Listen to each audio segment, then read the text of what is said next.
নমস্কাৰ বন্ধু বান্ধৱীসকল আপোনালোক সকলোকে পুনৰবাৰ টিপছ অসম ইউটিউব চেনেলটোলৈ স্বাগতম জনাইছোঁ। বন্ধু বান্ধৱীসকল এই ভিডিঅ'টো অতি গুৰুত্বপূৰ্ণ হ'বলৈ গৈ আছে কিয়নো এই ভিডিঅ'টোত আমি আপোনালোকক জনাম যে লোকেল কুকুৰাৰ ওজন আপোনালোকে অতি সোনকালে কেনেকৈ বৃদ্ধি কৰিব পাৰিব সেই বিষয়ে। এই ভিডিঅ'টো আপোনালোকে প্ৰথমৰ পৰা শেষলৈ ভালদৰে চাব আৰু যদি আপোনালোকে এই চেনেলটোত প্ৰথমবাৰ আহিছে তেনেহলে চেনেলটো সাবস্ক্ৰাইব কৰি ওচৰতে থকা বেল ঘণ্টিটো বজাই দিব। চাওক বন্ধু বান্ধৱীসকল লোকেল কুকুৰাবোৰক যদি আপোনালোকে ভাল কোৱালিটিৰ কমাৰ্চিয়েল দানা খুৱাই পোহপাল দিয়ে তেনেহলে লোকেল কুকুৰাবোৰক 1 কেজি ওজন হ'বৰ কাৰণে প্ৰায় 3.5 মাহ সময় লাগে। কিন্তু যদি আপোনালোকে লোকেল কুকুৰাবোৰক কমাৰ্চিয়েল দানা খাবলৈ নিদিয়ে, সিহঁতক যদি আপোনালোকে সম্পূৰ্ণ থলুৱা পদ্ধতিত পোহপাল দিয়ে, সিহঁতক যদি বাহিৰত মুকলি ঠাইত এৰি দিয়ে য'ত সিহঁতে নিজৰ খাদ্য নিজে বিচাৰি খায়, লগতে যদি সিহঁতক আপোনালোকে ঘৰৰ পেলনীয়া খাদ্য আৰু ঘৰুৱা খাদ্য খুৱাই পোহপাল দিয়ে তেনেহলে সিহঁতক 1 কেজি ওজন হ'বৰ কাৰণে প্ৰায় 4.5 মাহৰ পৰা 5 মাহ সময় লাগিব পাৰে। চাওক বন্ধু বান্ধৱীসকল লোকেল কুকুৰাবোৰক যদি আপোনালোকে সোনকালে বিক্ৰী কৰিব বিচাৰিছে তেনেহলে আমি আপোনালোকক এইটোৱে পৰামৰ্শ দিম যে লোকেল কুকুৰাবোৰক আপোনালোকে কমাৰ্চিয়েল দানাই খুৱাই পোহপাল দিয়ক। চাওক যদি আপোনালোকে সিহঁতক কমাৰ্চিয়েল দানা খুৱাই পোহপাল দিয়ে তেতিয়া সিহঁতৰ ওজন সোনকালে বৃদ্ধি হ'ব। কমাৰ্চিয়েল দানাও দুই ধৰণৰ থাকে। ব্ৰইলাৰৰ কাৰণে যিটো দানা আহে সেইটো যদি ক্ৰয় কৰি আপোনালোকে লোকেল কুকুৰাবোৰক খাবলৈ দিয়ে তেতিয়া সিহঁতৰ ওজন সোনকালে বৃদ্ধি হয়। হয়তো 3.5 মাহৰ আগতেই সিহঁতৰ ওজন 1 কেজি হৈ যাব পাৰে কিয়নো ব্ৰইলাৰৰ কাৰণে যিটো দানা আহে তাত নিউট্ৰিচনৰ পৰিমাণ বেছিকৈ থাকে, তাত ভিটামিন আৰু প্ৰটিনৰ পৰিমাণ বেছিকৈ থাকে যাৰ কাৰণে কুকুৰাবোৰৰ ওজন সোনকালে বৃদ্ধি হয়। আৰু ব্ৰইলাৰৰ দানাত নিউট্ৰিচনৰ পৰিমাণ বেছিকৈ থকাৰ কাৰণে তাৰ দামো বেছি হয়। আৰু যদি আপোনালোকে ব্ৰইলাৰৰ দানা ক্ৰয় কৰি লোকেল কুকুৰাবোৰক খাবলৈ দিয়ে তেতিয়া লোকেল কুকুৰাৰ ওজন সোনকালে বৃদ্ধি হোৱাটো ঠিকেই, কিন্তু ব্ৰইলাৰৰ দানাৰ দাম বেছি হোৱাৰ কাৰণে আপোনালোকৰ খৰচ বেছিকৈ হয় যাৰ কাৰণে লাভৰ অংশ কম হৈ যায়। সেই কাৰণে আমি আপোনালোকক এইটোৱে পৰামৰ্শ দিম যে লোকেল কুকুৰাবোৰক আপোনালোকে ব্ৰইলাৰৰ দানা খুৱাই পোহপাল নিদিব। আৰু লোকেল কুকুৰাৰ কাৰণেও দানা পোৱা যায় আৰু লোকেল কুকুৰাৰ কাৰণে যিটো দানা আহে তাৰ 50 কেজি এবস্তা দানাৰ দাম প্ৰায় 2000 টকাৰ পৰা আৰম্ভ কৰি 2200 টকা পৰ্যন্ত হয়। আৰু যদি আপোনালোকে লোকেল কুকুৰাৰ দানা লোকেল কুকুৰাবোৰক খুৱাই পোহপাল দিয়ে তেতিয়া প্ৰায় 3.5 মাহত সিহঁতৰ ওজন 1 কেজি হৈ যায় যদি আপোনালোকে সিহঁতক ভালকৈ পোহপাল দিয়ে, লগতে সিহঁতক যদি আপোনালোকে সম্পূৰ্ণ কমাৰ্চিয়েল দানা খুৱাই পোহপাল দিয়ে। চাওক বন্ধু বান্ধৱীসকল আমি আপোনালোকক এইটোৱে পৰামৰ্শ দিম যে যদি আপোনালোকে লোকেল কুকুৰা পোহপাল দিয়ে তেনেহলে লোকেল কুকুৰাবোৰক আপোনালোকে লোকেল কুকুৰাৰ কাৰণে যিটো দানা আহে সেইটো খুৱাই পোহপাল দিয়ক, তেতিয়া আপোনালোকে অধিক লাভান্বিত হ'ব পাৰিব। লোকেল কুকুৰাবোৰৰ ওজন সোনকালে বৃদ্ধি কৰিবৰ কাৰণে সিহঁতক ভাল কোৱালিটিৰ কমাৰ্চিয়েল দানা খাবলৈ দিয়াৰ উপৰিও সিহঁতক সময়ে সময়ে ভিটামিন আৰু লিভাৰ টনিক খাবলৈ দিয়াটো অত্যন্ত প্ৰয়োজন। যদি আপোনালোকে সিহঁতক সময়ে সময়ে ভিটামিন আৰু লিভাৰ টনিক খাবলৈ দিয়ে তেতিয়া সিহঁতৰ ওজন সোনকালে বৃদ্ধি হয়। চাওক বন্ধু বান্ধৱীসকল যদি আপোনালোকে এদিনীয়া লোকেল কুকুৰাৰ পোৱালি ক্ৰয় কৰে তেনেহলে প্ৰায় 20 দিন বয়সলৈকে সিহঁতক ভিমাৰেল খাবলৈ দিয়ক।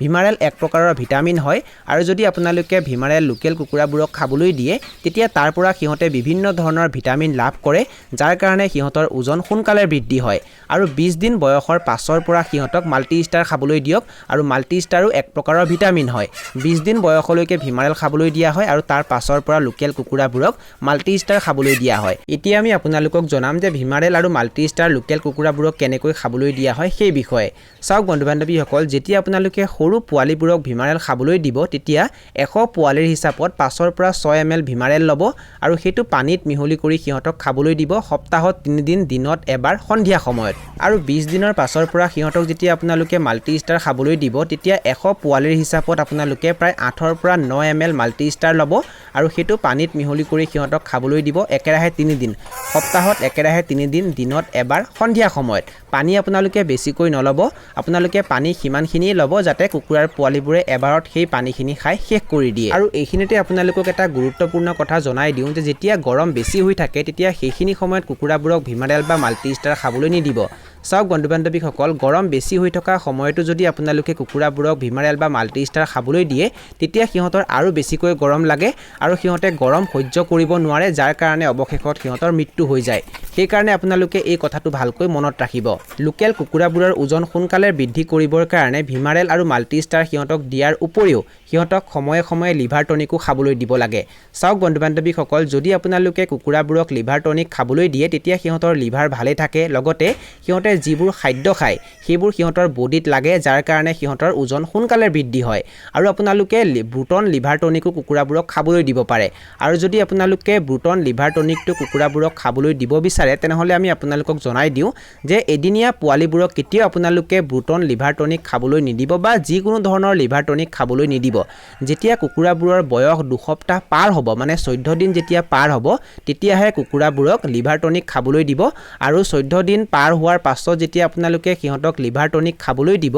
তেতিয়া 100 পোৱালিৰ হিচাপত আপোনালোকে প্ৰায় 5 ৰ পৰা 6 ml লিভাৰ টনিক ল'ব আৰু সেইটো পানীত মিহলি কৰি ৰাতিপুৱা খালি পেটত সিহঁতক খাবলৈ দিব আৰু এইটো আপোনালোকে সপ্তাহত 3 দিন দিব 15 বা 20 দিনৰ গ্যাপ এটা ল'ব তেতিয়াহে সিহঁতক খাবলৈ দিব মানে যেতিয়া আপোনালোকে এবাৰ সিহঁতক লিভাৰ টনিক খাবলৈ দিব সপ্তাহত 3 দিন তাৰ 15 বা 20 দিনৰ পাছত আকৌ সিহঁতক সেই লিভাৰ টনিকটো খাবলৈ দিব 3 দিন এনেকৈ আপোনালোকে 15 ৰ পৰা 20 দিনৰ এটা গ্যাপ ল'ব আৰু তেনেকৈ কুকুৰাবোৰক লিভাৰ টনিক খাবলৈ দিব আৰু যেতিয়া কুকুৰাবোৰৰ বয়স বাঢ়ি গৈ থাকিব তেতিয়া আপোনালোকে লিভাৰ টনিকৰ পৰিমাণো বঢ়াই গৈ থাকিব লাগিব আৰু সৰু পোৱালিবোৰক লিভাৰ টনিক কিমান পৰিমাণে দিব লাগে আৰু ডাঙৰ কুকুৰাক কিমান পৰিমাণে দিব লাগে সেইটো লিভাৰ টনিকৰ বটলত লিখা থাকে আৰু সেই অনুসাৰে আপোনালোকে সিহঁতক লিভাৰ টনিক খাবলৈ দিব পাৰে লোকেল কুকুৰাবোৰৰ ওজন সোনকালে বৃদ্ধি কৰিবৰ কাৰণে সিহঁতক ভাল কোৱালিটিৰ দানা খাবলৈ দিয়াৰ উপৰিও সময়ে সময়ে সিহঁতক ভিটামিন আৰু লিভাৰ টনিক খাবলৈ দিব লাগে লগতে লোকেল কুকুৰাবোৰৰ ওজন যদি আপোনালোকে সোনকালে বৃদ্ধি কৰিবলৈ বিচাৰিছে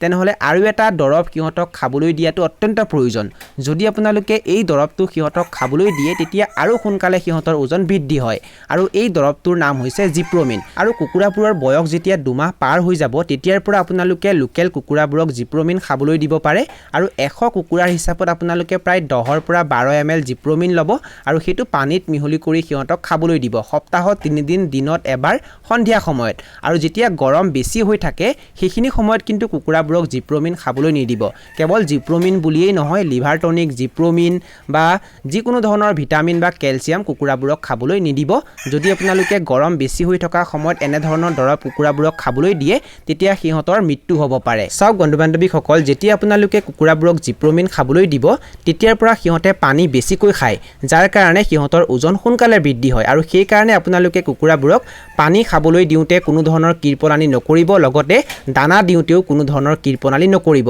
সিহঁতে যিমানে দানা খাব লগতে যিমানে পানী খাব সিহঁতৰ ওজনো সিমানে সোনকালে বৃদ্ধি হ'ব আৰু এটা কথা আপোনালোকে মনত ৰাখিব লাগিব যদি আপোনালোকে সিহঁতৰ ওজন সোনকালে বৃদ্ধি কৰিব বিচাৰিছে সিহঁতক আপোনালোকে বেছিকৈ এন্টিবায়োটিক খাবলৈ নিদিব চাওক বন্ধু বান্ধৱীসকল যদি আপোনালোকে কুকুৰাবোৰক বেছিকৈ এন্টিবায়োটিক খাবলৈ দিয়ে তেতিয়া কিন্তু সিহঁতৰ ওজন সোনকালে বৃদ্ধি নহয় সিহঁতৰ ওজন বৃদ্ধি হোৱাৰ পৰিৱৰ্তে কমিবলৈহে আৰম্ভ হয় সেই কাৰণে কুকুৰাবোৰক কেতিয়াও আপোনালোকে বেছিকৈ এন্টিবায়োটিক খাবলৈ নিদিব যেতিয়া প্ৰয়োজন হয় তেতিয়াহে কুকুৰাবোৰক এন্টিবায়োটিক খাবলৈ দিব আৰু লগতে কুকুৰাবোৰৰ ওজন সোনকালে বৃদ্ধি কৰিবৰ কাৰণে কুকুৰাবোৰক সময়ে সময়ে ডিৱাৰ্মিং কৰাটো অত্যন্ত প্ৰয়োজন মানে কুকুৰাবোৰৰ পেটত যিবোৰ পেলু হয় সেইবোৰ মাৰি থাকিব লাগিব চাওক বন্ধু বান্ধৱীসকল যদি কুকুৰাবোৰৰ পেটত পেলু হয় তেতিয়াও কিন্তু কুকুৰাবোৰে দানা পানী খোৱা কম কৰি দিয়ে যাৰ কাৰণে সিহঁতৰ ওজন কমিবলৈ আৰম্ভ কৰে সেই কাৰণে কুকুৰাবোৰক সময়ে সময়ে ডিৱাৰ্মিং কৰাটো অত্যন্ত প্ৰয়োজন আৰু কুকুৰাবোৰক কেনেকৈ ডিৱাৰ্মিং কৰা হয় কোনখিনি সময়ত কৰা হয় সেই বিষয়ে যদি আপোনালোকে আৰু অধিক জানিব বিচাৰিছে